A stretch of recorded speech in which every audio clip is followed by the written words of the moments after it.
Glory city centre live సర్వీస్కి మిమ్మల్ని అందరినీ మేము ఆహ్వానిస్తూ ఉన్నాం. సో మీ అందరు ఎక్కడున్నా సరే ఈ లైవ్ సర్వీస్లో పాల్గొనాలని నేను కోరుతా ఉన్నాను. సో ఈరోజు దేవుడు మనల్ని దర్శించిపోతా ఉన్నాడని నేను నమ్ముతా ఉన్నాను. హల్లెలూయా. సో ఈరోజు నేను మన తండ్రి అయిన దేవుని యొక్క ప్రత్యక్షత గురించి, లేకపోతే తండ్రి అయిన దేవుణ్ణి ఎలా తెలుసుకోనేటువంటి విషయాన్ని గురించి నేను మాట్లాడుతున్నాను. సో కొన్ని రోజుల క్రితం నాకు ఒక వ్యక్తి ఫోన్ చేశాడు. నా వీడియోస్ చూసి, షార్ట్ వీడియోస్ చూసి ఫోన్ చేశాడు.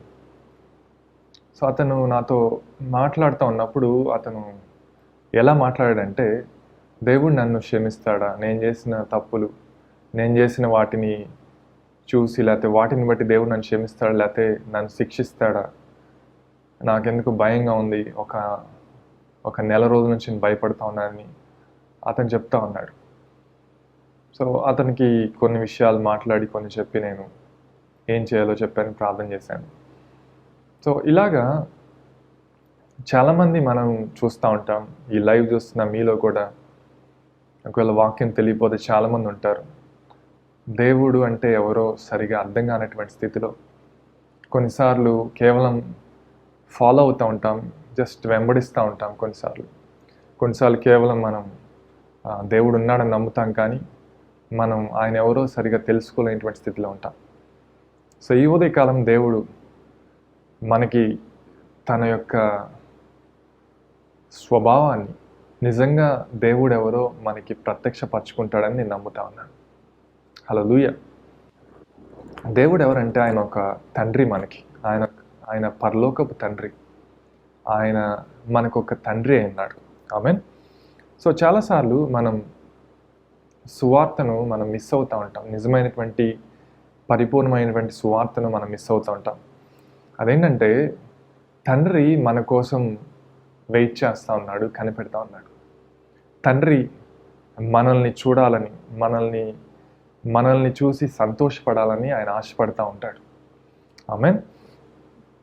సో సువార్త అంటే ఏంటంటే, దేవుడు మానవుణ్ణి ఎందుకు సృష్టించాడో, ఎందుకు ఈ భూమి మీద పెట్టాడో, ఎందుకు ఆయన క్రియేట్ చేశాడో, ఆ యొక్క ఉద్దేశాన్ని, ఆ నిజమైనటువంటి ఆ పర్పస్లోకి, ఆ ఉద్దేశంలోకి మానవుణ్ణి తిరిగి పునరుద్ధరించడమే నిజమైనటువంటి ఈ పరిపూర్ణమైనటువంటి సువార్త అంటే. హల్లెలూయా. ఆదాము కోల్పోయాడు, కానీ దేవుడు మరలా తిరిగి మానవుణ్ణి రెస్టోర్ చేస్తూ ఉన్నాడు, పునరుద్ధరిస్తూ ఉన్నాడు. మానవుడు కోల్పోయినటువంటి దాన్ని మరలా తిరిగి మానవుడికి ఇచ్చి, దేవుడు మానవుల్లో ఆయన యొక్క స్వరూపాన్ని, ఆయన ఎలా ఉంటాడో, ఆయన ప్రేమను కనబరుచుకోవాలనుకుంటున్నాడు, ఆయన ఎలా ఉంటాడో మానవుల్లో చూసుకోవాలనుకుంటా ఉన్నాడు. హల్లెలూయా. సో మనం చాలా కాలంగా సువార్త వినుంటాం, చాలా కాలంగా దేవుని గురించినటువంటి విషయాలు చాలా తెలుసుకొని ఉంటాం, చాలా మన జీవితంలో మనం వినుంటాం. కానీ చాలామంది విన్నటువంటి సువార్త ఏంటంటే, సువార్త లేకపోతే దేవుణ్ణి చూసేటువంటి విధానం, లేకపోతే స్క్రిప్చర్స్ని, లేకపోతే చాలామంది ఇదే బైబిల్ని చదువుతారు, మనం ఇదే బైబిల్ని చదువుతాం. చాలామంది బయట ఉన్న వాళ్ళు కూడా, లేకపోతే మిగతా వాళ్ళు కూడా ఇదే బైబిల్ని చదువుతూ ఉంటారు. కానీ ఎందుకు కొంతమందికి ఒక విధంగా అర్థమవుద్ది, లేకపోతే మనకు ఇంకో విధంగా అర్థమవుద్ది వాక్యం అంటే, వీటన్నిటి ముందు, లేకపోతే వీటి మధ్యలో, మనకి వాక్యం చదివేటువంటి ఈ విధానం మధ్యలో there is something call the lens. దాన్ని ఏమంటారంటే ప్రొలిగమనం అంటారు. లెన్స్ అన్నమాట. ఉదాహరణకు ఇప్పుడు నేను ఒక గ్రీన్ కలర్ స్పెట్స్ పెట్టుకున్నాను అనుకోండి, గ్లాసెస్ పెట్టుకున్నాను అనుకోండి, అద్దాలు పెట్టుకున్నాను అనుకోండి, కళ్ళజోడు. అప్పుడేమైంది, నేనేం చూసినా సరే నాకు ఎలా కనపడుతుంది, గ్రీన్గా కనపడుతుంది, పచ్చగా కనపడుతూ ఉంటుంది. ఒకవేళ నేను బ్లూ కలర్ది పెట్టుకున్నాను అనుకోండి, అప్పుడు నేను ఏం చూసినా సరే, నేను ఏది గమనించినా సరే, ఈవెన్ నల్లగా ఉన్నది లేకపోతే తెల్లగా ఉన్నది చూసినా సరే, నా అద్దాల్లోంచి ఏం కనపడుద్ది అంటే ఆ బ్లూ కలరే కనపడుతూ ఉంటుంది. దాని అర్థం ఏంటి, అదంతా బ్లూ ఉందని కాదు.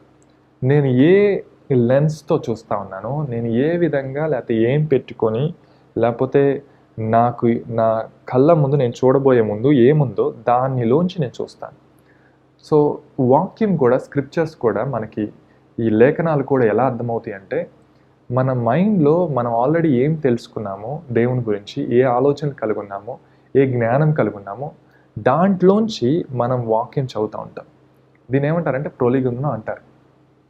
సో లేఖనాలు చదివేటువంటి ఆ లెన్స్ దీన్ని ఏమంటారంటే ప్రొలిగుమ్నం అంటారు. అంటే ఏంటి? సో చాలామంది సువార్తను ఒకే కోణంలో చూసుంటారు, లేకపోతే ఒక విధంగా చెప్పాలంటే ఒక రకమైనటువంటి అద్దాలు పెట్టుకొని చూసుంటారు. అంటే ఏంటి? పరలోకం వెళ్ళడం, ఎట్లయినా భూమి మీద బ్రతికి పరలోకం వెళ్ళటం, అంతవరకే సువార్తను చూసుంటారు. కానీ మనం చూసేటువంటి విధానం మనం వేరే విధానంలో చూస్తాము. అంటే ఏంటి? మనము తండ్రి యొక్క ప్రత్యక్షతలోంచి, లేకపోతే తండ్రి కుమార పరిశుద్ధాత్మ అనేటువంటి ఆ కుటుంబంలోంచి వచ్చినటువంటి అనుభవంలోంచి మనల్ని ఎలా తిరిగి ఆ కుటుంబంలో ఆయన చేర్చుకున్నాడో ఆ అనుభవంలోంచి మనం లేఖనాలు చూస్తున్నాం కాబట్టి మనం వేరే విధంగా మనం నమ్ముతాం. అంతేగాని మనం ఏదో చాలామంది అనుకుంటూ ఉంటారు మనం తప్పుడు సువార్తను బోధిస్తున్నాం. లేదు. మనం చూసేటువంటి విధానం వేరుగా ఉంది. కొన్నిసార్లు ఈ భాషని జనరల్ లాంగ్వేజ్లో ఏమంటారంటే పర్స్పెక్టివ్ అంటారు. అంటే చూసేటువంటి కోణం, చూసేటువంటి విధానం అంటారు. హల్లెలూయా. సో చాలామంది సువార్తను ఏ విధంగా విన్నారంటే ఇప్పుడు కూడా చాలామంది ఏమి నమ్ముతున్నారంటే దేవుడు ఒక న్యాయాధిపతి, లేకపోతే దేవుడు ఒక జడ్జిలా ఉన్నాడు, ఆయన తీర్పు తెచ్చేటువంటి వాడు, ఆయన చాలా పరిశుద్ధంగా ఉంటాడు, న్యాయపరమైనటువంటి పరిశుద్ధతను కోరతాడు.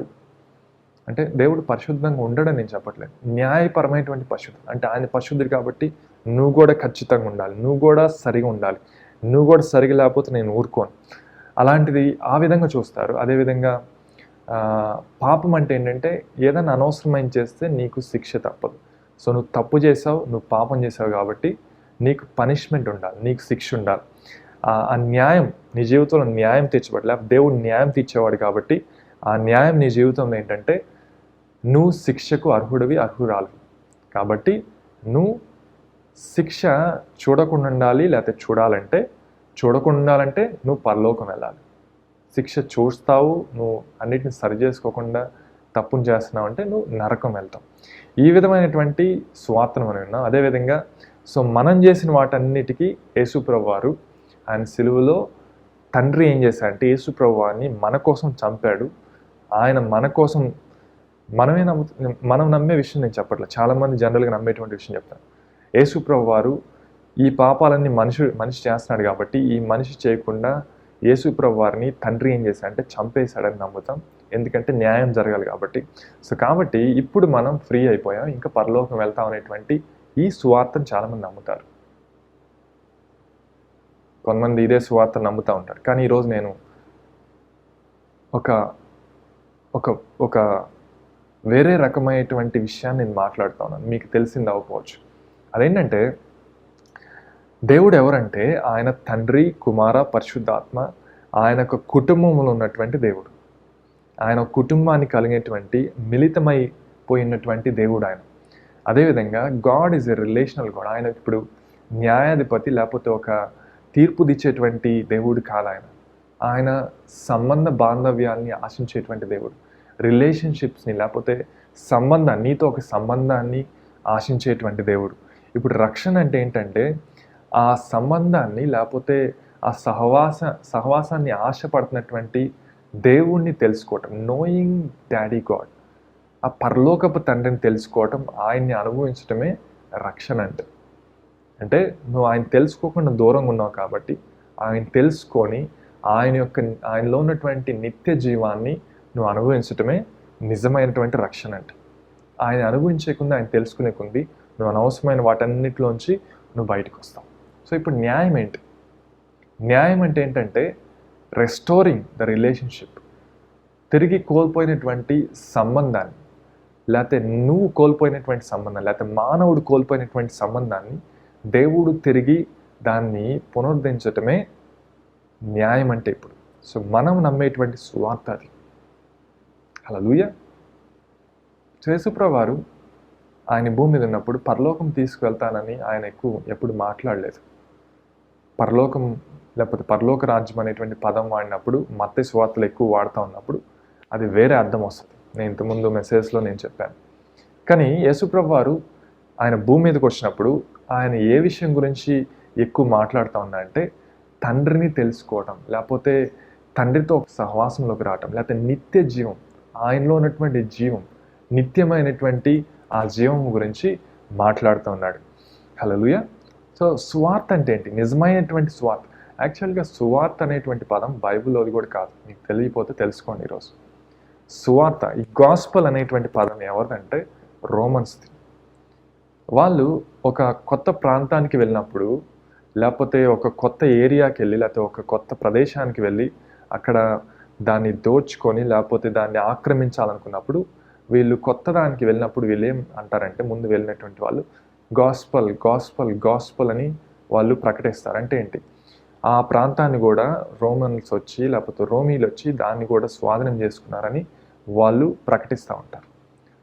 సో అందుకే పౌలు గారు సువార్తని మాట్లాడినప్పుడు, లేకపోతే గాస్పల్ అనేటువంటి పదం వాడుతూ ఉన్నప్పుడు, ఆ మాట వాడుతూ ఉన్నప్పుడు అక్కడ ఉన్నటువంటి మిగతా శిష్యులకి భయం పుడుతూ ఉండేది, లేకపోతే మిగతా వాళ్ళకి ఇబ్బందిగా ఉండేది. ఎందుకంటే ఈ మాట రోమీలు మాత్రమే వాడాలి, కానీ వీళ్ళు వాడుతున్నారు కాబట్టి ఇంకొకరు ఎవరో వచ్చి ఆక్రమించుకోవడానికి ప్రయత్నం చేస్తున్నారు అనేటువంటి అర్థం వస్తుంది. కాబట్టి పౌలు గారు ఆ మాట వాడుతూ ఉన్నప్పుడు భయం పుడుతూ ఉండేది.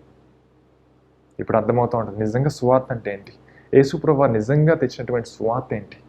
తండ్రి అయినటువంటి దేవుణ్ణి ఆయన ద్వారా, అంటే యేసుక్రీస్తు ద్వారా మనం తెలుసుకోవటం, ఆయన తెలుసుకొని ఆ సహవాసంలోకి రావటం. హల్లెలూయా. సో మనం ఆది కాండంలో చూసినప్పుడు ఎప్పుడైతే ఆదాము, ఒకసారి ఆ భాగాన్ని చదువుదామా? ఆది కాండము 1వ అధ్యాయము 26వ వచనం. దేవుడు మన స్వరూపమందు మన పోలిక చొప్పున నరులను చేయుదము. Then God said, let us make man in our image after our likeness. దేవుడు ఏం చేశాడంట? తన లేకపోతే వారి పోలికలు, అంటే తండ్రి కుమార పరిశుద్ధాత్మ, అక్కడ ఏమంటా ఉన్నాడు? మన స్వరూపమందు మన పోలిక చొప్పున నరులను చేయడం అన్నాడంట. హల్లెలూయా. వాళ్ళ స్వరూపంలో వాళ్ళ పోలికలో చేద్దామని డిసైడ్ అయ్యారంట. అంటే ఏంటి? వాళ్ళలోకి, లేకపోతే దేవుడు తనలోకి తనే మాట్లాడుకున్నాడు. ఏంటి? నాలాగా మానవుడు ఉండాలని ఆయన ఆశపడ్డాడు. అందుకే ఎప్పుడైతే ఆదాము తన కళ్ళని ఫస్ట్ టైం, ఎప్పుడైతే ఆదాము సృష్టించబడ్డాడో, ఆదాం క్రియేట్ చేయబడినాక ఆదాం ఎప్పుడైతే కళ్ళు తెరిచాడో, ఆదాంకి ఎవరు కనపడ్డారంటే దేవుడు కనపడ్డాడు. అంటే ఏంటి? So when Adam open his eyes he saw the father. యాక్చువల్గా అక్కడ ఆ భాగానికి అర్థమేమి వస్తుందంటే, ఆదాము తండ్రి యొక్క ముద్దుని అనుభవించాడని వస్తుంది. హల్లెలూయా. ఆమేన్. సో ఆదాము దేనికోసం సృష్టించబడ్డాడు? తండ్రిని అనుభవించడానికి, లేకపోతే దేవుణ్ణి అనుభవించడానికి ఆదాము సృష్టించబడ్డాడు. తర్వాత దేవుడు ఆదాము విషయమై మాట్లాడుతా, ఇంకా సృష్టించబడక ముందు ఆదాము గురించి ఏం మాట్లాడాడు? ఆదాము ఆశీర్వించబడాలని మాట్లాడు. సో నువ్వు దేవుని కోసం దేవుడు నిన్ను సృష్టించాడంటే ఆయన్ని అనుభవించటానికి, ఆయనతో ఒక సహవాసం నుండి ఆయన ప్రేమలో నువ్వు మునిగి తేలటానికి ఆయన నిన్ను సృష్టించాడు. అదేవిధంగా నెక్స్ట్ విషయం ఏంటంటే, దేవుడు నేను ఎందుకు సృష్టించాడంటే, you are created for the blessing of God. దేవుని యొక్క, యెహోవా యొక్క ఆశీర్వాదం నువ్వు అనుభవించటానికి దేవుడు నిన్ను సృష్టించాడు. హల్లెలూయా. దాంట్లో డోకా లేదు, దాంట్లో తిరుగులేదు. అది ఎవరు తీసివేయలేరు నీ జీవితం పై నుంచి. హల్లెలూయా. సో ఒక అర్థం, ప్రెజెన్స్, దేవుని సన్నిధి అనేటువంటి ఆ పదానికి ఒక ట్రాన్స్లేషన్లో అర్థం ఏమైనా, ఒరిజినల్ ట్రాన్స్లేషన్ అర్థం ఏమైనా వస్తుందంటే కిస్ అనేటువంటి అర్థం వస్తుంది. చాలాసార్లు మనం దేవుని సన్నిధిని అనుభవిస్తాం, నాకు ఫీల్ అవుతా ఉన్నది, నాకు అనిపిస్తుంది. సో దేవుని సన్నిధి ఏదో ఫీల్ అయ్యి ఏదో అనిపించడానికి, లేకపోతే ఏదో షేక్ అవటానికి, లేకపోతే ఏదో ఒకలాంటి దానికోసం కాదు. అసలు నిజంగా మనం దేవుని సన్నిధిని అనుభవిస్తున్నామంటే దాని అర్థం ఏంటంటే ఆయన మనల్ని ముద్దు పెట్టుకుంటున్నాడని అర్థం. హల్లెలూయా. సో మెయిన్ పర్పస్, ముఖ్యమైనటువంటి ఉద్దేశం, దేవుణ్ణి నువ్వు ఎందుకు అనుభవిస్తావు, దేవుణ్ణి నువ్వు తెలుసుకున్నప్పుడు ఆయన సన్నిధిని ఎందుకు అనుభవిస్తావు అంటే దాని అర్థం ఏంటంటే, దానిలో ఉన్నటువంటి అర్థం ఏంటంటే దేవుడు నిన్ను ముద్దు పెట్టుకుంటున్నాడని అర్థం. హల్లెలూయా. నువ్వు దేవుని సన్నిధిని అనుభవించినప్పుడు, నువ్వు దేవుణ్ణి వెతకడానికి వెళ్ళినప్పుడు, లేకపోతే నువ్వు ఒంటరిగా ప్రార్థన చేసుకుంటా ఉన్నప్పుడు, నువ్వు దేవుణ్ణి అనుభవిస్తూ ఉన్నప్పుడు ఈ అనుభూతి నీకు కలగపోతే, నువ్వు వేరే విధంగా నిందించబడతా, లేకపోతే నువ్వు భయపడతా, ఈ విధంగా నువ్వు దేవుణ్ణి చూస్తూ ఉన్నావంటే నువ్వు నిజంగా దేవుడు నీతో ఎటువంటి సహవాసం కలిగి ఉండాలో దాన్ని నువ్వు నిజంగా చూడలేదు. అంటే ఆయన ముద్దు పెట్టుకోవటం, ఆయన నిన్ను కౌగలించుకోవడం, ఆ అనుభూతి నువ్వు చూడలేకపోతా ఉన్నావు. సో నిజంగా దాని యొక్క అర్థం అదనమాట. సో ఫేస్ టు ఫేస్, ముఖాముఖిగా దేవుడు ఆదాముని ముద్దు పెట్టుకున్నటువంటి అనుభవం ఆదాముకి కలిగిందంట. హల్లెలూయా. సో దేవుడు ఇప్పుడు మనల్ని కూడా ఆయన కౌగలించుకుంటా ఉన్నాడు, ఆయన మనల్ని ముద్దు పెట్టుకుంటా ఉన్నాడు. ఎందుకంటే మనము ఆయనతో సహవాసంలో ఉండి ఆయన యొక్క ప్రేమను అనుభవించడానికి దేవుడు మనల్ని సృష్టించాడు. హల్లెలూయా. ఆలోచిద్దాం. ఇలా చూసిన చాలామందికి పిల్లలు ఉండుంటారు. మీకు చాలామందికి మీరు పిల్లల్ని కని ఉంటారు, మీకు పిల్లలు ఉండుంటారు మీ ఇంట్లో. కొంతమందికి చిన్న పిల్లలు ఉంటారు. మీరు ఆలోచించారు ఎప్పుడైనా వాళ్ళని చూస్తూ ఉన్నప్పుడు మీకు ఏ ఫీలింగ్ వస్తుంది, ఏ అనుభూతి వస్తుంది? ఉదాహరణకు ఎవరైనా బిడ్డల్ని కనాలనుకున్నప్పుడు, లేకపోతే పిల్లల్ని కనాలనుకున్నప్పుడు వాళ్ళు ఇలా ఆలోచించరు. ఎవరు ఇలా ఆలోచించరు కదా. మన ఇంట్లో పనివారికి మనం అంట్లు కడిగే వాళ్ళకి, లేకపోతే ఇంకా ఇంట్లో పని చేసే వాళ్ళకి డబ్బులు ఎక్కువ ఖర్చు పెడుతున్నాం, చాలా కష్టంగా ఉంది మనకి. మనం ఒకళ్ళనో ఇద్దరినో పిల్లల్ని కంటే ఆ పనిని వాళ్ళు పూర్తి చేస్తారు. మనకి వీళ్ళని తీసేసి మన పిల్లలు మనకి అన్ని సహాయం చేస్తారు. ఇలా ఆలోచించే తల్లిదండ్రులు ఎవరు ఉంటారని అనుకుంటున్నారు. అంటే ఏంటి, మనం బిడ్డల్ని కన్నప్పుడు, లేకపోతే మనకి పిల్లలు పుట్టినప్పుడు, ముఖ్యంగా నేను మాట్లాడుతున్న తల్లిదండ్రులు, వాళ్ళతో నేను మాట్లాడుతాను. మనం ఎలా చూస్తాం మన బిడ్డల్ని? వాళ్ళని ప్రేమిస్తాం. మేబీ కొంతమంది వాళ్ళు ఆ ప్రేమను అనుభవించి ఉండకపోవచ్చు, కాబట్టి వాళ్ళకున్నటువంటి బిడ్డల్ని వాళ్ళంత ప్రేమించలేకపోవచ్చు. కానీ ఎప్పుడైతే ఈ పరలోకపు తండ్రి ప్రేమను అనుభవించినటువంటి వాళ్ళు ఏం చేస్తారంటే, వాళ్ళ బిడ్డలు ఎలా ఉన్నారు, లేకపోతే వాళ్ళ నిద్ర నుంచి లేచినప్పుడు వాళ్ళని చూస్తూ ఉంటారు.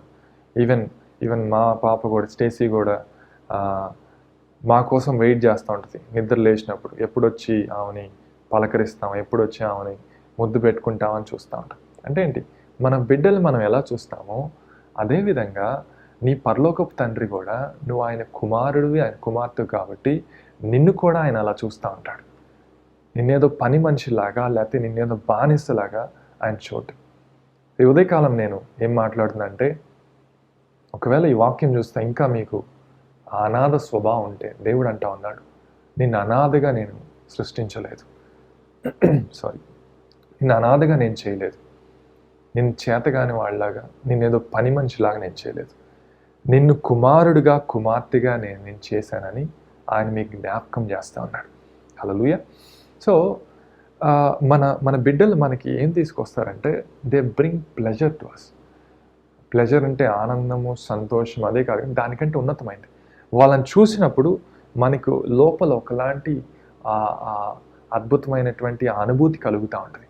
వారిని చూసుకుంటూ ఉన్నప్పుడు, వారు పెరుగుతూ ఉన్నప్పుడు, వారు పెద్దవుతూ ఉన్నప్పుడు, వారు మొట్టమొదటి అడుగులు వేస్తూ ఉన్నప్పుడు, వారు నడవటం ప్రారంభించినప్పుడు, వారు మాట్లాడటం ప్రారంభించినప్పుడు, వారు నీ పేరు, లేకపోతే మీ ఇంట్లో వాళ్ళ పేరు, తల్లిదండ్రుల పేరు నోటిలోంచి ఫస్ట్ టైం పలుకుతూ ఉన్నప్పుడు మనకి ఆ ప్లెజర్ వస్తుంది. ఆ లోపల ఒక అనుభూతి, లేకపోతే ఒక సంతోషం వస్తుంది.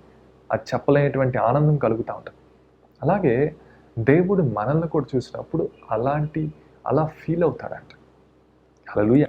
ఇలాంటి వాక్యం ఎవరు మీకు చెప్పకుండకపోవచ్చు, బట్ ఈరోజు ఈ వాక్యం ఏంటంటే, దేవుడు మీతో మాట్లాడుతూ ఉన్నాడు. నీ పరలోకపు తండ్రి మిమ్మల్ని ప్రేమిస్తూ ఉన్నాడు. ముందుకెళ్దాం. సో దేవుని యొక్క ప్రేమ మనం తెలుసుకోవాలంటే, ఈ భూమి మీద పాత నిబంధనలో ఎవరికి అంత అర్థమయ్యేది కాదు. క్రొత్త నిబంధనలో అందుకే మనం యేసుప్రభు వారిని మనం చూస్తూ ఉంటాం. యేసుప్రభు వారు ఈ భూమి మీదకి వచ్చి ఆయన ఏమన్నా అంటే, ఆయన ఏమన్నాడు ఒకసారి చూద్దాం. యోహాను సువార్త 14వ అధ్యాయము 9వ వచనం, మనందరికి తెలిసినటువంటి భాగం. జాన్ చాప్టర్ 14 verse 9, 14వ అధ్యాయము 9వ వచనం. యేసు ఫిలిప్పు, నేను ఇంతకాలము మీ యొద్ద ఉండినను నీవు నన్ను ఎరుగవా? నన్ను చూచిన వాడు తండ్రిని చూచున్నాడు గనుక తండ్రిని మాకు కనపరచమని ఎలా చెప్పుచున్నావు? Have I been with you so long and yet you have not known me? Philip, he who has seen me has seen the Father. So how can you say, shows the Father? యేసుప్రభు వారు ఏమంటా ఉన్నాడు? నన్ను చూస్తే నా తండ్రిని చూసినట్టు అని ఫిలిప్తో చెప్తా ఉన్నాడు. ఫిలిప్ అడుగుతా ఉన్నాడు, మీ తండ్రి ఎవరో మాకు చూపించు, ఆయన ఎవరో మాకు తెలియదు. లేదు ఫిలిప్, నన్ను చూస్తే నా తండ్రిని చూసినట్టు అంటాం. అంటే యేసుప్రభు వారు ఈ భూమి మీదకి ఎందుకు వచ్చాడు? చాలా ఉద్దేశాలు ఉన్నాయి. పాపాన్ని క్షమించడానికి, మానవుని తిరిగి పునరుద్ధరించడానికి, అదేవిధంగా రక్షణ ఇవ్వడానికి, విడుదల ఇవ్వడానికి, ఇవన్నీ ఉన్నాయి. ఇవన్నీ కాదంటలేదు. వీటన్నిటిలో ఇంకొక విషయం ఏంటంటే, యేసుప్రభు వారు ఈ భూమి మీదకి ఎందుకు వచ్చాయంటే తండ్రిని మనకి బయలుపరచడానికి. Jesus came to reveal the father. తండ్రిని బయలుపరచడానికి యేసుప్రభు వారు ఈ భూమి మీదకి వచ్చాడు. హల్లెలూయా. నువ్వు యేసుప్రభుని తెలుసుకొని ఉంటే, యేసుప్రభుని నమ్మి ఉంటే, నీ జీవితంలో తండ్రి బయలుపరచబడాలి.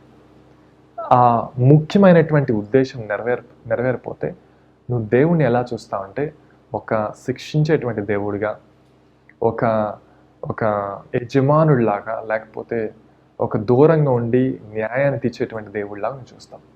జస్ట్ సింపుల్గా ఆలోచిద్దాం. ఒక వ్యక్తి ఒక గృహంలో పనిచేస్తూ ఉన్నప్పుడు తన యజమానుని ఎలా చూస్తాడు?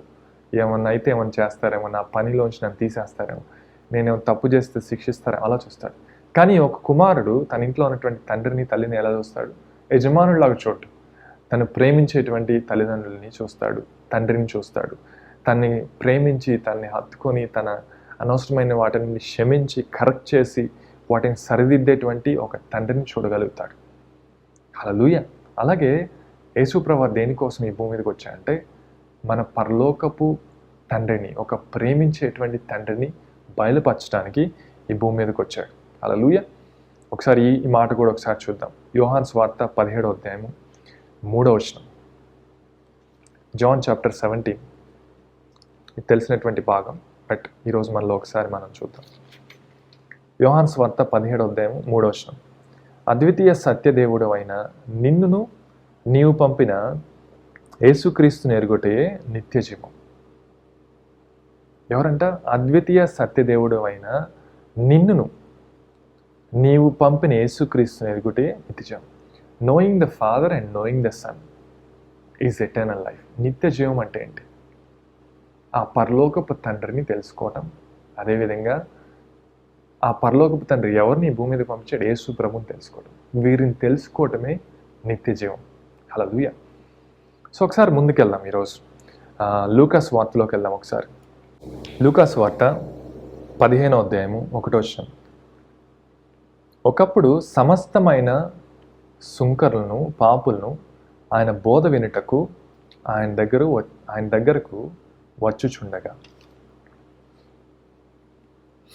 2వ వచనం.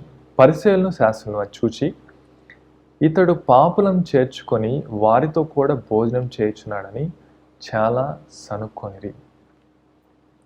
ఇంగ్లీష్లో ఆ భాగం ఒకసారి చూద్దామా? Then all the tax collectors and the sinners drew near to him to hear him. And the Pharisees and scribes complained, saying, This man receives sinners and eats with them. So he spoke this parable to them, saying. So ఏమనుంది ఇక్కడ లాస్ట్లో? ఇతడు పాపులను చేర్చుకొని వారితో కూడా భోజనం చేయుచున్నాడని చాలా సనుక్కొనిది. మనం గమనించినట్లయితే చాలామందికి ఉండేటువంటి ప్రాబ్లం ఏంటంటే చాలాసార్లు మనం సనుక్కుంటూ ఉంటాం. ఇంకో మాటలు చెప్పాలంటే పరిసయ్యుల్లాగా, శాస్త్రుల్లాగా మనం ప్రవర్తిస్తూ ఉంటాం. అలా ఎందుకు ప్రవర్తిస్తామంటే మనం నిజమైనటువంటి మన పరలోకపు తండ్రిని తెలుసుకుంది. యేసుప్రభు వారు ఈ భూమి మీదకి వచ్చినప్పుడు ఆయన అందరినీ ప్రేమించడం ప్రారంభించాడు. అక్కడ ఏమనుంది? ఆయన సుంకరులను, పాపులను అందరూ ఆయన దగ్గరికి వస్తున్నారు. ఈవెన్ అనవసరమైన విషయాలు చేసేటువంటి వ్యభిచారులు, లేకపోతే దొంగతనం చేసేటువంటి, లేకపోతే ప్రతి ఒక్కరి దగ్గరికి ఆయన వెళ్ళి ఆయన కలిసి మాట్లాడుతూ ఉన్నాడు. ఆయన తండ్రిని బయలుపరుస్తూ ఉన్నాడు, తండ్రి యొక్క ప్రేమను బయలుపరుస్తూ ఉన్నాడు. కానీ కొంతమంది ఉన్నారు, వాళ్ళకి నచ్చలేదు. వాళ్ళు ఏం చేస్తూ ఉన్నారంట? ఇతడు పాపులను చేర్చుకొని వారితో కూడా భోజనం చేయుచున్నాడని చాలా సనుక్కుంది. చాలాసార్లు మన జీవితంలో సనుక్కుంటూ ఉంటాం, చాలా విషయాలు సనుక్కుంటూ ఉంటాం. ప్రతిదీ మన వ్యక్తిగత జీవితంలో మాత్రమే కాదు, మన సంఘంకి వెళ్ళినప్పుడు ఇది నచ్చలేదు నాకు అని సనుక్కుంటాం. అది నచ్చలేదు, లేకపోతే ఇలా మాట్లాడుతున్నారు, ఇలా చెప్తున్నారు, అది కాదు, ఇది కాదు. మన లోపల ఇలాంటి కంప్లైనింగ్ చాలాసార్లు ఉంటాం. అది ఎవరి స్వభావం అంటే పరిసయ్యుల, శాస్త్రుల యొక్క స్వభావం. మనం దేవుని సన్నిధికి ఎందుకు వెళ్తామంటే ఆయన్ని తెలుసుకోవడానికి, ఆయన్ని సంధించడానికి, ఆయన ప్రేమను అనుభవించడానికి, ఆయన యొక్క నిత్య జీవాన్ని మనం లోపల ఆస్వాదించడానికి మనం వెళ్తాం. మనం పరిసయ్యుల, శాస్త్రులాగా కంప్లైంట్ చేయడానికి, సనుక్కొనటానికి మనం వెళ్ళాం. సో ప్రతిసారి మేము దేవుని సన్నిధికి వచ్చినప్పుడు ఈవెన్ ప్రతిసారి వాక్యం లైవ్ చూస్తూ ఉన్నప్పుడు ఏ విషయంలో అయితే మీరు సనుక్కుంటా ఉన్నారో ఆ స్వభావాన్ని అంతటిని వదిలేసేయండి. పరిచయుల్లాగా శాస్త్రుల్లాగా ప్రవర్తించబాకండి. దేవుడు ఆయన యొక్క ప్రేమను మీకు కనబరుస్తూ ఉన్నప్పుడు ఈ సనుక్కునేటువంటి స్వభావం ఏం చేస్తుందంటే దాని నుంచి అది పొందుకోకుండా మిమ్మల్ని ఆపివేస్తూ ఉంటుంది. సో మీ హృదయాన్ని జాగ్రత్తగా కాపాడుకోవడం నేర్చుకోవాలి. ముందుకెళ్దాం. ఇలా వీళ్ళు చేస్తూ ఉన్నప్పుడు యేసుప్రభువు వారు 3 ఉపమానాలు చెప్పారు. ఆ మూడింటిని ఒకసారి చూద్దాం. 3వ వచనం నుండి. అందుకు ఆయన వారితో ఈ ఉపమానం చెప్పారు. ఎప్పుడు చెప్పారంట? వీళ్ళు ఇలా సనుక్కుంటా యేసుప్రభువు వారు అందరిని ఇంకో మాట చెప్పాలంటే తండ్రి యొక్క ప్రేమను ఆయన కనబరుస్తూ ఉన్నప్పుడు, ప్రతి ఒక్కరిని ఆయన ప్రేమిస్తూ ఉన్నప్పుడు యేసుప్రభువు వారు ఈ 3 ఉపమానాలు చెప్పారు. ఫస్ట్ ఏంటో చూద్దాం. అందుకు ఆయన వారితో ఈ ఉపమానం చెప్పారు. మీలో ఏ మనుషునికైనాను 100 గొర్రెలు కలిగి ఉండగా వాటిలో ఒకటి తప్పిపోయిన యెడల అతడు 99ని అడవిలో విడిచిపెట్టి తప్పిపోయినది దొరుకు వరకు దాన్ని వెదక వెళ్ళడా? అది దొరికినప్పుడు సంతోషంతో దాన్ని తన భుజముల మీద వేసుకొని ఇంటికి వచ్చి తన స్నేహితులను పొరుగువారిని పిలిచి, మీరు నాతో కూడా సంతోషించుడి, తప్పిపోయిన నా గొర్రె దొరికినదని వారితో చెప్పును కదా. అటువలే మారు మనస్సు అక్కర్లేని 99 మంది నీతిమంతుల విషయమై కలుగు సంతోషం కంటే మారు మనసు పొందు ఒక్క పాపి విషయమై పరలోకమందు ఎక్కువ సంతోషము కలుగును. ఆమేన్. ఇక్కడ యేసుప్రభువు దేని గురించి మాట్లాడుతున్నాడు?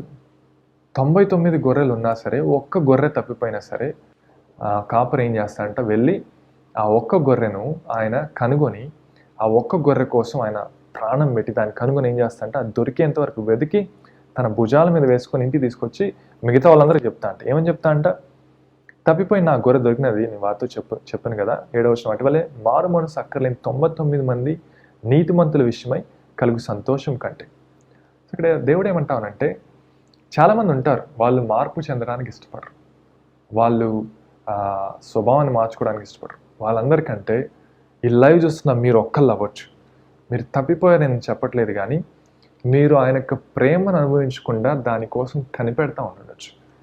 దానికోసం ఈరోజు మీరు కనిపెడతా ఉంటే దేవుడు మిమ్మల్ని సంధిస్తాడు. మీకోసం ఆయన వస్తున్నాడు. ఆయన ప్రేమను మీ జీవితాల్లో కుమ్మరిస్తాడని దేవుడు మనతో మాట్లాడుతూ ఉన్నాడు. హల్లెలూయా.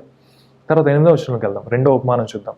ఏ స్త్రీకైనను 10 వెండి నాణెములు ఉండగా వాటిలో ఒక నాణెం పోగొట్టు కంటే ఆమె దీపము వెలిగించి ఇల్లు ఊడ్చి అది దొరుకు వరకు జాగ్రత్తగా వెతకదా?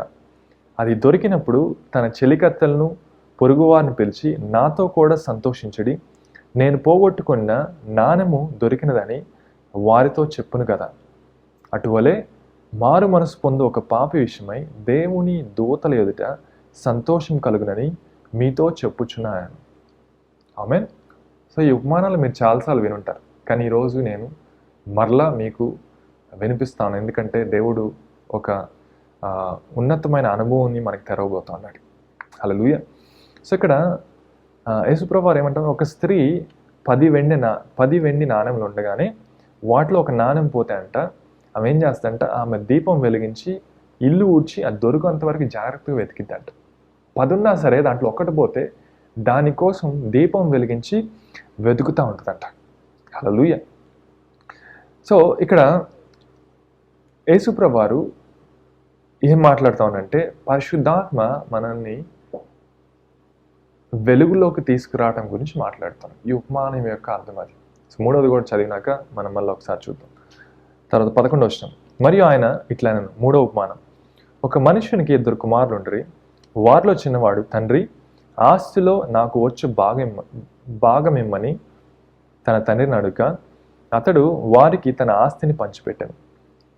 కొన్ని దినములైన తర్వాత ఆ చిన్న కుమారుడు సమస్తమును కూర్చుకొని దూరదేశమునకు ప్రయాణమైపోయి అతడు తన ఆస్తిని దుర్వ్యాపారం వలన పాడు చేశాను. సో ఇదంతా మనకి ఈ ఉపమానం బాగా తెలిసినటువంటి ఉపమానం. సో 17వ వచనం. అయితే బుద్ధి వచ్చినప్పుడు వాడు, నా తండ్రి వద్ద ఎంతోమంది కూలివాండ్రకు అన్నం సమృద్ధిగా ఉన్నది, నేనైతే ఇక్కడి ఆకలికి చచ్చిపోవచ్చున్నాను. నేను లేచి నా తండ్రి వద్దకు వెళ్ళి, తండ్రి, నేను పరలోకం నాకు విరోధంగా నీ ఎదుటను పాపం చేసింది. సో కిందకి వద్దాం. 20వ వచనం. వాడు ఇంకా దూరంగా ఉన్నప్పుడు తండ్రి వాడిని చూచి కనికరపడి పరుగెత్తి వాని మెడ మీద పడి ముద్దు పెట్టుకొనెను. అప్పుడు ఆ కుమారుడు అతనితో, తండ్రి, నేను పరలోకమునకు విరోధంగాను నీ ఎదుటను పాపం చేశాను. ఇక మీదట నీ కుమారుడినని అనిపించుకొనుటకు యోగ్యుడను కానను.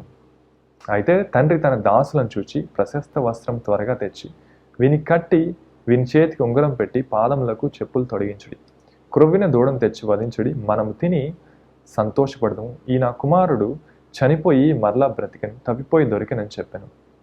అంతటా వారు సంతోషపడసాగిరి. సో ఈ 3 ఉపమానములు ఏమి అర్థం ఏం మనకి జ్ఞాపకం చేస్తూ ఉన్నాయంటే, తండ్రి, కుమార, పరిశుద్ధాత్మ యొక్క కుటుంబాన్ని, ఆ ట్రయూన్ ఫ్యామిలీని మనకు జ్ఞాపకం చేస్తూ ఉంది. వారు ముగ్గురు ఎలా పనిచేస్తారు. అందుకే యేసుప్రభువు వారు వరుసగా ఈ 3 ఉపమానాలు చెప్తా ఉన్నారు. సో మొట్టమొదటి ఉపమానం ఆయన చెప్తా ఉన్నప్పుడు ఆయన ఏం చేస్తా ఉన్నాడు, ఒక కాపరి ఎలా తప్పిపోయినటువంటి గొర్రెను ఎలా వెతికి కనిపెడతాడో, లేకపోతే కనుగొని దాన్ని పట్టుకొని తీసుకొస్తాడో దాని గురించి మాట్లాడతాం. అంటే యేసుప్రభువు వారు ఆయన తప్పిపోయినటువంటి గొర్రెల కోసం వచ్చాడు, లేకపోతే ఎవరైతే తండ్రిని తెలుసుకోవాలనుకున్నారో వారి కోసం వచ్చాడు. వాళ్ళని వెతికి ఆయన పట్టుకుంటాడు. హల్లెలూయా. నిజమైనటువంటి ఒక కాపరి యేసుప్రభువు వారు చేసేటువంటి పని గురించి మాట్లాడతాం. రెండో విషయం ఏంటంటే, 10 నాణాలు ఉన్నా సరే ఒక నాణ్యం కోల్పోయిందంట. ఒక నాణ్యం పడిపోతే ఆమె ఏం చేస్తా ఉన్నది, దీపం వెలిగించి దాన్ని వెతికి దాన్ని కనుగొని దాన్ని చూసి చాలా సంతోషపడిందంట. సో రెండో విషయం, యేసుప్రభువు వారు రెండో ఉపమానం ద్వారా ఆయన ఏం చెప్తా ఉన్నారంటే, మనము పరిశుద్ధాత్మ మనకి ఎందుకు ఇవ్వబడ్డా అంటే, ఆయన మన యొక్క విలువను మరలా తిరిగి మనము కోల్పోయినటువంటి మన యొక్క వాల్యూని మరలా తిరిగి ఆయన పునరుద్ధరిస్తాడని చెప్తా ఉన్నాడు. ఆయన యొక్క వాక్ అనేటువంటి వెలుగును మన లోపల తీసుకొచ్చి పరిశుద్ధాత్మ ఏం చేస్తాడంటే మనల్ని మరలా తిరిగి వెలిగించి మనల్ని విలువైనటువంటి వ్యక్తులుగా ఆయన మనల్ని చేస్తాడని యేసుప్రభువు వారు మనకి జ్ఞాపకం చేస్తూ ఉన్నాడు. అదేవిధంగా మూడో ఉపమానం ఏంటంటే, చాలాసార్లు వినుంటాం. తప్పిపోయిన కుమారుడు గురించి ఉపమానాలు చాలాసార్లు వినుంటారు. విని కొంతమందికి ఆయన మాకు తెలిసినా అనుకుంటారు. లేదు, ఈ ఉపమానం మనం చూసినప్పుడు మనము మన యొక్క లెన్స్లోంచి, లేకపోతే ఈ యొక్క నిత్య జీవం అనేటువంటి ఈ కోణంలోంచి మనం చూసినప్పుడు మనకేం అర్థమవుతుందంటే, ఈ తప్పిపోయిన కుమారుని యొక్క, లేకపోతే ఈ 2 కుమారుల యొక్క ఉపమానం మనకేమి జ్ఞాపకం చేస్తూ ఉందంటే, తండ్రి ఏం చేస్తూ ఉందంటే, ఎవరైతే కుమారులు వెనక్కి వెళ్ళిపోయారో, ఎవరైతే ఆయన కుమారులు ఆయన నుంచి దూరంగా వెళ్ళిపోయారో వాళ్ళందరినీ ఆయన మరలా తిరిగి తీసుకొచ్చి ఆయనతో ఉన్నటువంటి ఆ సహవాసంలోకి మరలా తిరిగి రెస్టోర్ చేస్తూ ఉన్నాడు, మరలా తిరిగి పునరుద్ధరిస్తూ ఉన్నాడు, మరలా ఆయన కుటుంబంలో ఆయన కలుపుకుంటాం గురించి మాట్లాడుతూ ఉన్నాడు. ఏ అధికారాన్ని అయితే, ఏ సహవాసాన్ని అయితే కోల్పోయారో మరలా తిరిగి వారికి ఇచ్చి ఆయన ఏం చేస్తూ ఉన్నాడంటే, ఆ నీతి అనేటువంటి వస్త్రాన్ని ఆ తప్పిపోయినటువంటి కుమారుల జీవితం పైన కప్పటం గురించి మాట్లాడుతున్నాడు. సో ఈ 3 విషయాలు మన జీవితంలో దేవుడు చేయాలని ఆశపడతాం. ఈ 3 మన జీవితం జరుగుతూ ఉన్నప్పుడు మనకేమైందంటే, మనం నిజమైనటువంటి ఈ యొక్క తండ్రి, కుమార, పరిశుద్ధాత్మ అనేటువంటి కుటుంబాన్ని మనం తెలుసుకొని తండ్రితో ఆ సహవాసంలోకి మనం వస్తాం. హల్లెలూయా. అందుకు మనం మన తండ్రి అయిన దేవుణ్ణి తెలుసుకోవాల్సినటువంటి, ఆయన అనుభవించాల్సినటువంటి ఆ యొక్క అవసరం చాలా ఉన్నది. హల్లెలూయా. సో ఆయన మనల్ని మళ్ళా తిరిగి ఆ సహవాసంలోకి తీసుకొస్తున్నాడు, మళ్ళా తిరిగి ఆ యొక్క సంబంధంలోకి ఆయన తీసుకొస్తున్నాడు. ఈ ఉదయకాలం ఈ లైవ్ చూస్తా మీరు, దేవుడు నన్ను పట్టించుకోవట్లేదు, నన్ను ఎవరు పట్టించుకోవట్లేదు అటువంటి ఆలోచనలు ఉన్నారేమో, లేకపోతే కష్టంగా ఉన్నది, ఏం చేసినా ఏం జరిగినా సరే నాకు ఏం అనిపించట్లేదు అనిపిస్తుందేమో, లేకపోతే బయట చూసినవన్నీ మనం గమనించి ఈ యొక్క తెగులు, లేకపోతే ఈ యొక్క వైరస్, లేకపోతే ఈ యొక్క మిడతలు రావటం, ఇవన్నీ చూసి దేవుడు మనం శిక్షిస్తున్నాడు అనుకుంటున్నాం, న్యాయం తీరుస్తున్నాడు అనుకుంటున్నాం. లేదు, ఆయన న్యాయం ఎలాంటిదంటే ఇట్స్ ఎ రెస్టోరేటివ్ జస్టిస్. ఆయన న్యాయం ఎలా ఉంటుందంటే, కోల్పోయిన వాటన్నిటిని తిరిగి పునరుద్ధరించేటువంటి దేవుడు. ఉన్న వాటిని తీసివేసి, లేకపోతే మీ బిడ్డలు ఉంటే కొన్ని రోజులు వాళ్ళు మీకు దూరంగా ఉంటే మనం ఏం చేస్తాం, మళ్ళా తిరిగి వాళ్ళని మనం ప్రేమించాలని ఆశపడతాం, మనం మళ్ళా తిరిగి వాళ్ళని కౌగిలించుకోవాలని ఆశపడుతూ ఉంటాం, మళ్ళా తిరిగి మన ప్రేమను వాళ్ళ జీవితాల్లో కుమ్మరించాలని ఆశపడుతూ ఉంటాం. మన కుటుంబంలో మనం మరలా వాళ్ళు ఒక భాగంగా ఉండాలని ఆశపడతాం. అంతేగాని వీడు చాలా కాలం దూరంగా ఉన్నాడు కాబట్టి వీడి శిక్ష అనుభవించాలి, వీడికి చెయ్యో కాలో ఎరగకూడదామని ఏ తల్లిదండ్రులు అనుకోరు. అవునా కదా? అంటే ఏంటి? కోల్పోయినటువంటి ఆ సంబంధం మరలా తిరిగి కట్టబడాలని ఆశపడతాం. అలాగే తండ్రి అయిన దేవుడు మనల్ని దేనికోసం దేనికోసం ఆయన వెయిట్ చేస్తున్నాడంటే, ఆయనతో నువ్వు కోల్పోయినటువంటి ఆ సంబంధాన్ని, ఆ సహవాసాన్ని మరలా తిరిగి నీ జీవితంలో పునరుద్ధరించబడాలని ఆయన ఆశపడతా ఉన్నాడు. సో ఈ 3 ఉపమానాల్లో ఆయన వెదకటం మనం చూస్తూ ఉన్నాం. హల్లెలూయా. సో ఆఖరి కుమారుడు తండ్రి కోసం వెతుక్కుంటూ వచ్చాడు. తండ్రి దగ్గర కనీసం నాకు ఇక్కడేం లేదు, కానీ తండ్రి దగ్గర కనీసం ఏదో ఒకటి ఉంటుంది, కనీసం పనివాడిగా ఉందామని వచ్చాడు. కానీ తండ్రి అనేటువంటి ఆ తండ్రి అలా చేయటం మనం చూడలేదు. ఎందుకంటే ఎప్పుడైతే తిరిగి ఆ కుమారుడు మళ్ళీ ఆ కుటుంబంలోకి వచ్చాడు, లేకపోతే ఎప్పుడైతే ఆయన చూడంగానే వెళ్ళి తనని కౌగలించుకొని ముద్దు పెట్టుకొని తనకి మరలా చెప్పులు తొడిగి మరలా ఇంట్లో ఒక పార్టీని సెలబ్రేట్ చేస్తున్నాడు, ఒక పార్టీ చేసి. హల్లెలూయా. దేవుడు అట్లాంటి దేవుడు, నీ దేవుడు, నీ పరలోకపు తండ్రి అట్లాంటి పరలోకపు తండ్రి. అటువంటి తండ్రిని నువ్వు కలిగి ఉన్నావని ఎప్పుడు మర్చిపోబాకు. హల్లెలూయా. అందుకే మనం బైబిల్లో గమనించినప్పుడు పాత నిబంధనలో చాలాసార్లు చాలా పేర్లు మనం చూస్తూ ఉంటాం. ఎలోహిం, లేకపోతే యెహోవా నిస్సి, యెహోవా రాఫా, యెహోవా షమ్మా. ఈ పదాలన్నీ, ఈ నేమ్స్, ఈ నామాలన్నీ మనం చూస్తూ ఉంటాం దేవునికి.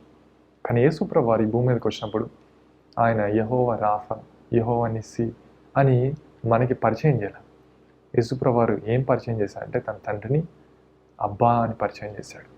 పరలోకపు తండ్రిగా, నీ తండ్రిగా, ఫాదర్, డాడీ, పాపా అని పరిచయం చేశాడు. హల్లెలూయా. సో ఉదయకాలం మీరు ఆయన ప్రేమను అనుభవించాలి. నీ పరలోకపు తండ్రి ఎవరో నువ్వు తెలుసుకోవాలని దేవుడు ఉదయకాలం మీతో మాట్లాడుతూ ఉన్నాడు. హల్లెలూయా. సో తండ్రి మానవాల్ని చాలా ప్రేమించాడు, మనల్ని చాలా ప్రేమించాడు, మనుష్యుని ఆయన చాలా ప్రేమించాడు. సో ఆయనకి ఎవరు కావాలంటే ఆయనకి కుమారులు, కుమార్తెలు కావాలి. సో మనం చాలాసార్లు గమనించినప్పుడు మనము ఆయన కోసం ఏదో చేస్తున్నాం అనుకుంటాం. మీరు ఆలోచించారా? చాలామంది నోట్లోంచి ఈ మాట వస్తూ ఉంటుంది, నేను ఇంతకాలం ఆయన వెంబడించానండి, నాకేం జరిగింది? నేను ఇంతకాలం చర్చికి వెళ్ళండి, నాకేం జరిగింది? నేను అన్నీ వదిలేసి వచ్చి దేవుని తెలుసుకున్నానండి, నాకేం జరిగింది? లేదు. మనం అలా ఎందుకు అంటున్నామంటే మనం ఏదో వస్తుందని దేవుని దగ్గరికి వచ్చాం, మంచిదే. కానీ అసలైనటువంటి విషయం ఏంటంటే నిన్ను వెతకటానికి, నువ్వు ఎక్కడైతే తప్పిపోయినావో నిన్ను వెతికి ఆయన పట్టుకొని ఆయన కుటుంబంలో చేర్చుకోవడానికి, నిన్ను ప్రేమించడానికి ఆయన నీ కోసం వచ్చాడు. ఆయన నీ కోసం వచ్చాడు. హల్లెలూయా.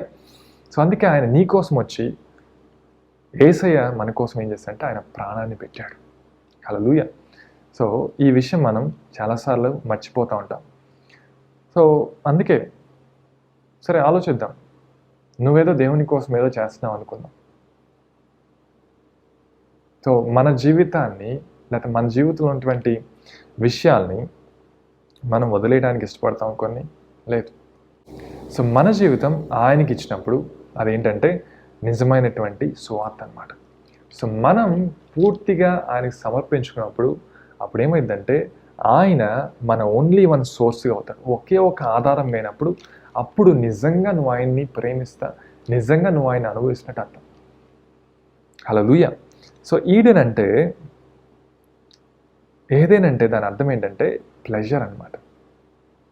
సో ఆదాము ఏదైనా మనం ఉన్నప్పుడు ఆదాము ఏం అనుభవించాడంటే ఆ యొక్క అనుభూతిని, తండ్రి అయినటువంటి దేవుని, తండ్రిని ప్రేమిస్తా, ఆయన యొక్క ప్రేమను అనుభవిస్తూ బ్రతికాడు. ఇప్పుడు చాలాసార్లు ఆ తండ్రిని మనం తెలుసుకోకుండా, ఆ తండ్రి యొక్క ప్రత్యక్షత మనకి లేకుండా, తండ్రి ఎలాంటి వాడో మనకు అర్థం కానటువంటి స్థితిలో, ఆ గుడితనంలో చాలాసార్లు మనం ఉన్నాం. కాబట్టి మనం ఏం చేస్తామంటే ఆ తండ్రిని మనం అనుభవించకుండా, ఆ ప్రేమను అనుభవించకుండా, మనము ఆయనలో అనుభవించాల్సినటువంటి ఆనందాన్ని, ఆ సంతోషాన్ని మనం వేరే వాటిలో అనుభవించడం ప్రారంభిస్తాం. అందుకే చాలామంది అనవసరమైన వాటిలోకి వెళ్తూ ఉంటారు. సెక్స్లోకి, అనవసరమైనటువంటి సంబంధాల్లోకి, అనవసరమైనటువంటి విషయాల్లోకి వెళ్తూ ఉంటారు. డ్రగ్స్లోకి, లేకపోతే పోర్నోగ్రఫీ, కామ సంబంధమైనటువంటి వాటిలోకి, వీటన్నిటిలోకి వెళ్తూ ఉంటారు. రీజన్ ఏంటంటే they never experience the love of the father. తండ్రి యొక్క ప్రేమను వారు అనుభవించలేదు కాబట్టి అందుకే వేరే వాటిలో వాళ్ళు అనుభూతి కోసం, వాటిలో ఉన్నటువంటి ఆనందం కోసం వారు పరిగెడుతూ ఉంటారు. సో ఈ లైవ్ చూసిన మీరు నిజంగా ఆయన ప్రేమను మీరు అనుభవిస్తే మీకు అర్థమైంది, he's the only life source. నీ జీవితానికి ఒకే ఒక ఆధారం ఎవరంటే ఆయన మాత్రమే అర్థమైంది. ఈ లైవ్ చూస్తున్న మీకు చాలామందికి ఇంకా వేరే వాటిపైన ఆధారపడుతూ ఉంటారు. వేరే వాటిపైన ఇంకా మనసు ఉంటుంది, ఇది లేకపోతే ఇట్లయినా నేను బ్రతకగలను. ఎందుకంటే ఇంకో మాట చెప్పండి, దేవుడు లేకపోతే నేను బ్రతకగలనేటువంటి లోపల ఎక్కడో ఆ తలంపుల ఆలోచనలు ఉంటాయి, కానీ అవి బయటికి రావు.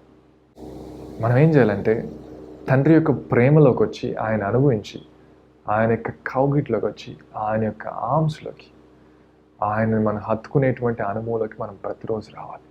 అది ఎలా జరిగిద్దంటే ఆయన్ని వెతుకుతా, ఆయన తెలుసుకోవడానికి ఇష్టపడినప్పుడు జరిగింది. హల్లెలూయా. సో నిజమైనటువంటి ఆనందం ఎప్పుడు వస్తుందంటే, నిజమైనటువంటి సంతోషం ఎప్పుడు వస్తుందంటే ఆ యొక్క ఆయన ప్రేమను అనుభవించడం స్టార్ట్ చేసినప్పుడు ఆ ప్రేమ నిన్ను కట్టి పడేస్తూ ఉంటుంది. హల్లెలూయా. సో దేవుడు ఆశ్రయిస్తాడా? సో చాలాసార్లు మనం ఈ విషయాన్ని మనం గమనించాలి. అదేంటంటే చాలామంది దేవుని తెలుసుకోవడానికి ఎందుకు వస్తారంటే ఏదో ఒకటి దేవుడు ఇస్తాడని, లేకపోతే ఉద్యోగం ఇస్తాడని, లేకపోతే స్వస్థపరుస్తాడని, లేకపోతే అప్పులు తీర్తేనే వస్తారు. మంచిదే, దాంట్లో తప్పేం లేదు. దేవుడు ఇవన్నీ మనకి ఇస్తాడు, మెటీరియల్ థింగ్స్, లేకపోతే ఈ భూమి మీద బ్రతకడానికి అవసరమైనవన్నీ మనకి చేస్తాడు, చెడుని తీసేసి మంచిని చేస్తాడు, మంచిని జరిగిస్తాడని మనం వస్తాం దేవుని దగ్గరికి. మంచిదే, దాంట్లో తప్పేం లేదు. ఒకవేళ మీలో చాలామంది అలానే దేవుని తెలుసుకొని ఉంటారు, తప్పేం లేదు దాంట్లో. కానీ నువ్వు పరిపక్వత చెందినప్పుడు, నువ్వు మెచ్యూర్ అయినప్పుడు, నువ్వు పరిపక్వత చెంది ఎదిగినప్పుడు ఏమైందంటే అవన్నీ దేవుని దగ్గరికి రావడానికి అవన్నీ సహాయం చేస్తుంటాయి. కానీ ఇప్పుడు అవన్నీ నీ జీవితానికి ఆధారమని, అవి నీ జీవితానికి ఆధారం కాదని నీకు అర్థం అవ్వాలి. నువ్వు దేవుని తెలుసుకొని ఇంతకాలం దేవుని వెంబడించుకోడు, ఇంకా నీకున్నటువంటివి, లేకపోతే నీకున్న జాబ్, నీకున్నటువంటి డబ్బులు, లేకపోతే నీకున్నటువంటి ఇంకేదైనా అవ్వచ్చు, అవన్నీ నీ జీవితానికి ఆధారం అని నమ్ముతున్నావు అంటే ఇంకా నువ్వు నిజంగా ఆయన ఈ భూమి మీదకి ఎందుకు వచ్చాడో, ఆయన నీతో ఎందుకు సహవాసం ఉండాలనుకున్నాడో, ఎందుకు యేసుప్రభు తండ్రిని కనపరుచుకోవాలనుకున్నాడు, ఎందుకు ఆయన నిన్ను ఆయన కుటుంబంలో చేర్చుకోవాలనుకున్నాడో, ఆయన ఎందుకు నీకు నిత్య జీవం ఇవ్వాలనుకున్నాడో, ఆ యొక్క ఉద్దేశాన్ని ఇంకా నువ్వు కనుగొనలేదు. అది నువ్వు తెలుసుకున్నంతకాలం దేవుణ్ణి ఇంకా నువ్వు మొదట దేవుని దగ్గరికి ఎలా వచ్చావో అలానే చూస్తూ ఉంటావు. ఇంకేమన్నా వచ్చిద్దా. దేవుడు ఆశీర్వదిస్తాడు, నేనేం ఆశ్రయించినట్లు, దాంట్లో డౌట్ లేదు. ఎందుకంటే నువ్వు ఆశీర్వించబడినటువంటి వ్యక్తివి. కానీ మనం ఎప్పుడైతే ఎదుగుతామో మన ఆశీర్వాదం అనేటువంటివి మన యొక్క రివార్డ్ అని మనకు అర్థమవుతుంది, మన బహుమానాలని అర్థమవుతాయి. కానీ అవి మన జీవితానికి ఆధారం అని మనకు అర్థమవుతుంది. అవన్నీ మన జీవితాలకు ఆధారం కాదు, ఆయన మాత్రమే నీ లైఫ్ సోర్స్ అయి ఉండాలి. హల్లెలూయా. సో దేవుడు నిన్ను ఆశ్రయించినప్పుడు, లేదా దేవుడు నిన్ను ఆశ్రయించడం ప్రారంభించినప్పుడు నువ్వు వాటిని ప్రేమిస్తా, వాటిని నువ్వు వర్షిప్ చేస్తా కూర్చోకూడదు, వాటిని నువ్వు ఆరాధిస్తా కూర్చోకూడదు. నీ హృదయాన్ని ఈరోజు చెక్ చేసుకో. ఎందుకంటే డబ్బులు వచ్చినప్పుడు, when money comes it reveals your heart. ఈ లైవ్ చూసిన మీలో చాలామంది కూడా ఫస్ట్లో దేవుణ్ణి చాలా ప్రేమించేవాళ్ళు, చాలా ఆయన వెతికేవాళ్ళు. చాలామంది అయ్యా నాకు జాబ్ కావాలని ప్రేయర్ రిక్వెస్ట్లు ఇచ్చి ప్రార్థన చేయించుకొని జాబ్ దేవుడు ఇచ్చుంటాడు. ఈరోజు ఏ స్థితిలో ఉన్నారు మీరు? జాబ్ని పట్టుకొని బ్రతుకుతున్నారా? కొంతమంది మీరు గమనించారా, ఈ మాట అంటూ ఉంటారు, ఎందుకు చాలాసార్లు కొంతమంది మనం చర్చ్లో చూడం, లేకపోతే ఈవెన్ ఈ లైవ్ చూస్తున్న వాళ్ళు చాలామంది లైవ్ కూడా చూడలే ఈ మధ్య. ఎందుకనంటే దే డోంట్ వాంట్, వాళ్ళకి అన్నీ ఉన్నాయి, నాకు అన్నీ ఉన్నాయి కదా, ఇంకా దేవుడు ఎందుకు? నువ్వు దేవుణ్ణి మర్చిపోయి దేవుడు నీకు ఇచ్చిన వాటిని ఆరాధిస్తూ ఉంటే జాగ్రత్త పడాలి మీరు. ఒకరోజు అవన్నీ దేవుడి నుంచి మిమ్మల్ని దూరం చేస్తాయి. అందుకే దేవుడు ఇచ్చినవన్నీ దే ఆర్ రివార్డ్, అవన్నీ బహుమానం. ఆశీర్వాదం అనేది ఆశీర్వాదం. నీ నిజమైనటువంటి నీ సోర్స్, నీ జీవితానికి ఆధారం దేవుడని నువ్వు అర్థం చేసుకున్నప్పుడు నువ్వేం చేస్తావు అంటే ఆయన్ని ఆరాధించడం ప్రారంభిస్తావు. మిగతావన్నీ నీకు దేవుళ్ళు లావు, మిగతావన్నీ నేను లాగవు. ఎందుకు చెప్తున్నా అంటే నీ తండ్రి అయినటువంటి దేవుణ్ణి నువ్వు అనుభవించకుండా, నిత్య జీవాన్ని అనుభవించకుండా చేసేటువంటివి ఏంటంటే నీ జీవితాన్ని ఏదైతే ఆయన నుంచి దూరంగా పెడుతున్నాయో అవన్నీ చేస్తూ ఉంటాయి. సో ఉదయకాలం మీరు గమనించాలి, కొన్నిసార్లు ఎక్కువ జాబ్ చేసి పని చేసి కొంతమంది కష్టపడి దేవుణ్ణి వెతకడానికి సమయం ఉండదు. నేను మతపరంగా చేయమని చెప్పలేదు. ఈరోజు కొంతమంది ఎలా అంటే పొద్దున్న లేచి ఈరోజు నేను ఒక అధ్యాయం చదవాలి గబగబా ఇంత శిష్యులతో ఇట్లా అభ్యంతరం ఇట్లా చదువుతారు. కొంతమంది నేను పొద్దున్నే ఒక అరగంట ప్రార్థన చూసుకుంటూ ఉంటారు. అరగంట ఓకే ప్రార్థన చేద్దాం, పావుగంట అవగానే మళ్ళీ చూసుకుంటూ ఉంటారు. అది కాదు ప్రార్థన, అది కాదు వాక్యం ధ్యానించడం అంటే. ఈ వాక్యం, ఈ స్క్రిప్చర్స్ ఎందుకు చదువుతున్నామంటే అలవాటుగా ఏదో చేయాలి కాబట్టి చేస్తున్నామంటే దానివల్ల మీకేం ఉపయోగం ఉండదు. ఈ వాక్యం ఏం చేస్తుందంటే ఇందులో ఉన్నటువంటి దేవుణ్ణి నీకు బయలుపరుస్తుంది. ఇందులో ఉన్నటువంటి నీ తండ్రిని నీకు బయలుపరచడానికి ఈ వాక్యం ఇవ్వబడింది. నువ్వు ప్రార్థన ఎందుకు చేస్తున్నావు అంటే నీ తండ్రిని నువ్వు అనుభవించడానికి. నువ్వు ప్రేమించబడ్డావు, నువ్వు క్షమించబడ్డావు, నువ్వు ఆయన కుటుంబంలోకి స్వీకరించబడ్డావు అనేటువంటి ఆ అనుభవంలోకి నువ్వు ఎదగటానికి, ఆయన్ని తెలుసుకోవడానికి. Knowing him is eternal life. ఆ నిత్య జీవం అంటే ఏంటంటే ఆయన్ని లోతుగా తెలుసుకోవడం. దానికోసం నువ్వు పిలువబడ్డావు అంట. దాన్ని చూడటానికి దేవుడు నిన్ను పిలిచాడంట. అందుకు నువ్వు ప్రార్థన చేస్తున్నావు. హల్లెలూయా. ఈ రెండు మీ జీవితం జరగకపోతే ఈరోజు నుంచి మీ ఆలోచన విధానం మార్చుకోండి. నువ్వు ఎందుకు ప్రార్థన చేస్తున్నావు ఆలోచించు. ఇంకా నువ్వు ప్రేయర్ రిక్వెస్ట్ కోసం కంటిన్యూస్గా ప్రార్థన చేస్తున్నావు అంటే నువ్వు ఇంకా మొదట్లో దేవుని దగ్గరికి ఎలా వచ్చావో నీ అవసరాల కోసమే ఇంకా దేవుని వెతుకుతున్నావు. దాన్ని మించినటువంటి అనుభవంలోకి మీరు రావాలి. నువ్వు ఎందుకు వాక్యం చదువుతున్నావు? ఏదో వాక్యం తెలుసుకోవాలి, ఏ అధ్యాయంలో ఎక్కడుందో తెలుసుకోవాలి, ఏముందో తెలుసుకోవాలి, వాక్య జ్ఞానం కోసం తెలుసుకోవాలంటే పరిశీలన శాస్త్రులకు మనకి తేడా ఏం లేదు. దేవుణ్ణి నువ్వు తెలుసుకోవడానికి, దేవుణ్ణి అనుభవించడానికి ఈ వాక్యాన్ని మీరు ధ్యానించాలి. హల్లెలూయా. దాని అర్థం ఏంటి? జస్ట్ ఆలోచిద్దాం. నేను దేవుని కోసం చాలా త్యాగం చేశాను అంటారు. ఈరోజు నువ్వు త్యాగం చేయగలుగుతావు. నిజంగా నువ్వు దేవుని ప్రేమిస్తే నీ ఉద్యోగాన్ని వదిలేయగలుగుతావా? లేదు.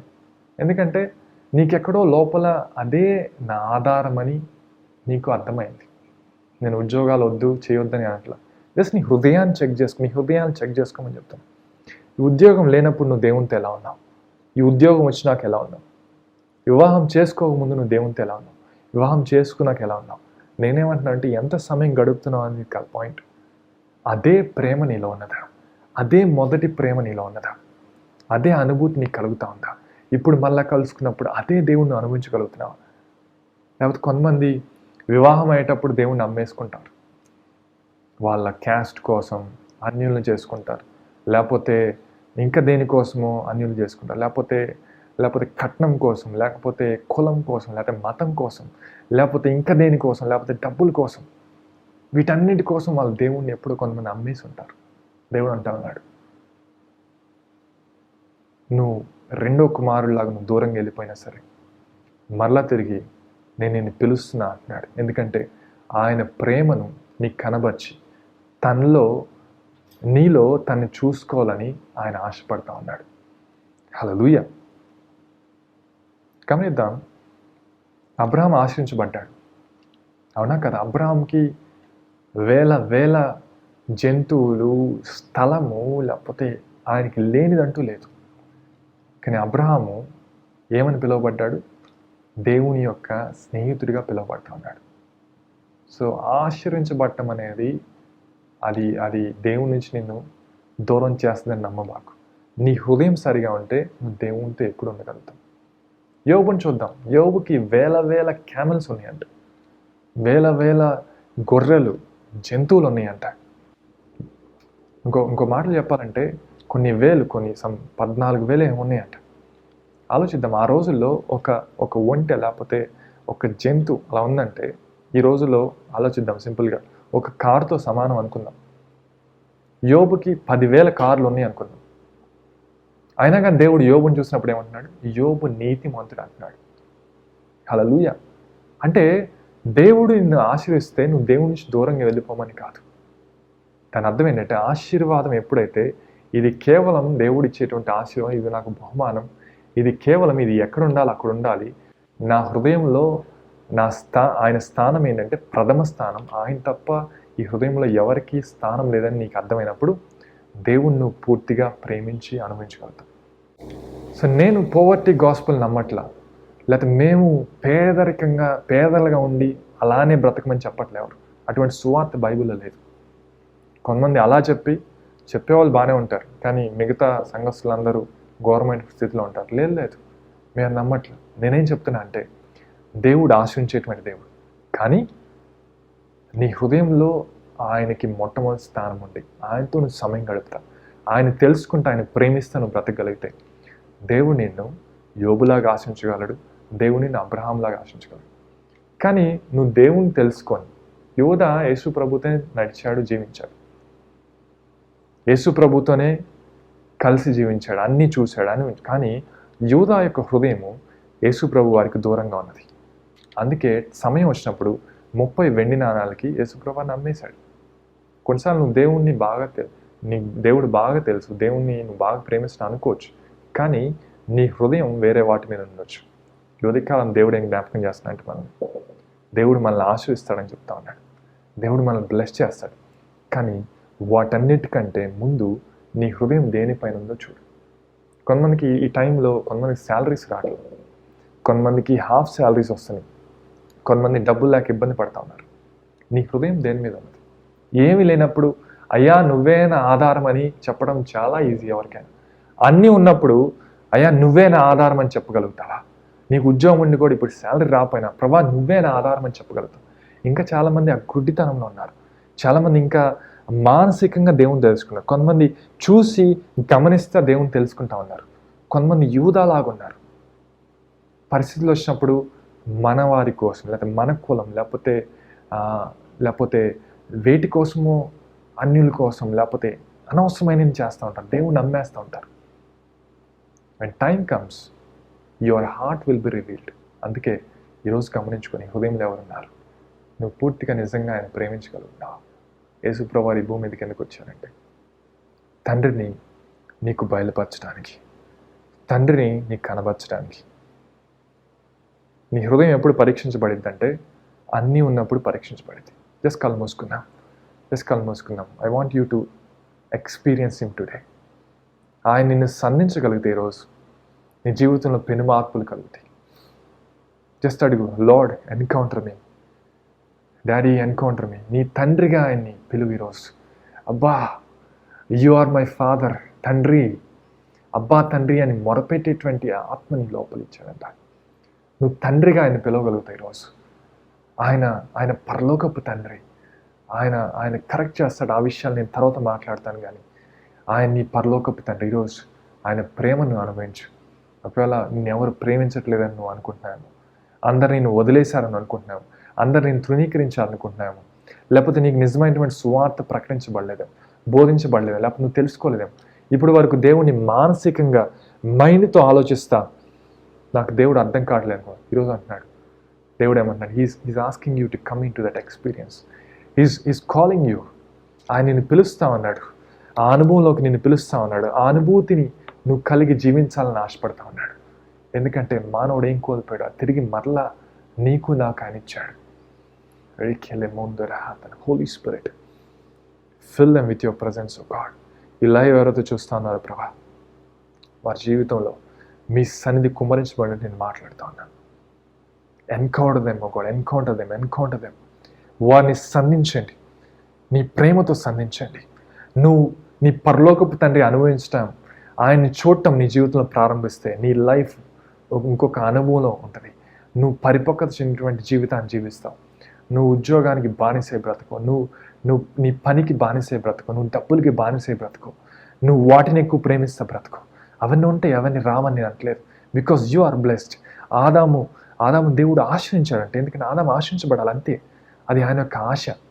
దానికంటే ముందు నువ్వు ఆయన్ని చూడాలి, ఆయన అనుభవించాలి ఆశ. Let your love encounter them O God. ఆ పరలోకపు తండ్రి యొక్క ప్రేమ వారి జీవితాన్ని, లైవ్ చూస్తున్న ప్రతి జీవితాన్ని సంధించడం నేను మాట్లాడుతున్నాను. Come on, just experience it. Oh yes God, let your love flow, let your love flow. Let that love flow God. Daddy encounter them. చాలామంది ఇంకా అనాథలకు బ్రతుకుతూ ఉన్నారు. చాలామంది ఇంకా నాయన పెళ్లి చేసుకున్నా సరే ఒంటరికి బ్రతుకుతూ ఉన్నారు. కొంతమంది ఇంకా నేను తెలుసుకున్నా సరే, సంఘానికి వస్తున్నా సరే, వాక్యాన్ని తెలుసుకున్నా సరే, వారు ఒంటరిగా బ్రతుకుతూ ఉన్నారు ప్రభా. వారు అందుకే కష్టపడుతూ ఉన్నారు, దేనికోసం వారు ప్రయాసపడుతూ ఉన్నారు. కానీ వారు ప్రేమించబడ్డారని వారు అర్థమైనప్పుడు, వారు నీ కుటుంబంలోకి స్వీకరించబడ్డారని అర్థమైనప్పుడు, ఆ రెవల్యూషన్, ఆ ప్రత్యక్షత వారి లోపలికి వచ్చినప్పుడు ప్రభా, వారి ఆత్మలో ఆ వెలుగు వచ్చినప్పుడు ప్రభా, oh they will live in another dimension God. ఇంకొక అనుభవంలో, ఇంకొక కోణంలో వారు బ్రతుకుతారు. Thank you God. మీ కార్యాలను వారి జీవితంలో జరిగించండి. వారి ప్రతి ఒక్క మనసులో ఉన్నటువంటి ప్రతి అంధకారాన్ని మీరు తొలగించండి. ప్రతి చీకటి మీరు తొలగించి, ఇదిగో ఎలాగైతే నేను 3 ఉపమానాల్లో మీరు వెతుకుతూ ఉన్నారు, తప్పిపోయిన వారి కోసం వెతుకుతూ ఉన్నారు. ఎవరైతే ఇంకా నేను వెలుగులేనటువంటి స్థితిలో ఉన్నారో ఆ వెలుగు తీసుకొచ్చి ఆ ఒక్కదాని కోసం వెతుకుతూ ఉన్నారు. ఎవరైతే ఇంకా నీ నుంచి దూరం అయిపోయారో వారి కోసం మీరు కనిపెడతా ఉన్నారు. అందుకే తిరిగి వచ్చినప్పుడు మళ్ళీ తిరిగి సంతోషపడతా పార్టీ చేస్తూ ఉన్నారు ప్రభా. Thank you God. Let it happen in their life కూడా. ఈ అనుభవాలు వారి జీవితంలో జరుగునట్టు నేను మాట్లాడుతాను. Thank you God. ఆ మొదటి ప్రేమను మాలో కనబరచమని అడుగుతా ఉన్నాం. Thank you God. యేసు పరిశుద్ధ నామమున వేడుకుంటున్నాం తండ్రి. ఆమేన్. సో ఆఫరింగ్ తీసుకుందాం. ఈ లైవ్ ఎవరైతే చూస్తానో మీ స్క్రీన్ మీద మీకు నెంబర్స్ కనబడతాయి. దేవుని రాజ్యంలోకి ఇద్దాం. వాక్యం విన్నప్పుడు ఆ వాక్యం మీ జీవితాలకు వచ్చి పని జరిగిస్తూ ఉంది కాబట్టి ఆ వాక్యాన్ని మనం కనపరుద్దాం. ఒకవేళ ఈ సంఘానికి వస్తా మీరు ఈ వాక్యం వెంట మీరు ఆశించబడతా ఉంటే మీరు మీ దశమ భాగాన్ని ఆ స్క్రీన్ మీద ఉన్న నెంబర్స్ మీరు పంపించవచ్చు. మీరు దేనికోసం పంపిస్తున్నారు జస్ట్ ఆ డిస్క్రిప్షన్లో రాయండి, ఇందుకోసం పంపిస్తాం, ఇందుకోసం అని మీరు చెప్పచ్చు. ప్రభు వల్ల పాల్గొందాం. అదేవిధంగా సో మీ దగ్గర ఏముందో అది తీసుకోండి, మీ చేతిలో పెట్టుకొని ప్రార్థన చేసుకున్నాక దాన్ని తీసుకుందాం. జస్ట్ కాలు మూసుకుందాం. Father, thank you for this bread and wine అనుకో. ఈ దేహాన్ని బట్టి, నీ రక్తాన్ని బట్టి స్తుతిస్తా ఉన్నాం. ఇది తీసుకున్నాను ప్రభా, మేము ఆ నిత్య జీవాన్ని అనుభవించేటువంటి ఆ అనుభవాన్ని మాకు తెరవమని అడుగుతాం. మే వి నో ద ఫాదర్, నీ పరలోకపు తండ్రి నువ్వు అనుభవించినట్లు, ఇది నుంచి నువ్వు ఇంకా లోతుగా సంధించినట్లు, ఆయన ప్రేమను నువ్వు అనుభవించినట్టు నేను మాట్లాడుతా ఉన్నాను. Thank you God. Bless this. యేసు పరిశుద్ధ నామమున వేడుకుంటున్నాం తండ్రి. ఆమేన్. దయచేసి తీసుకుందాం.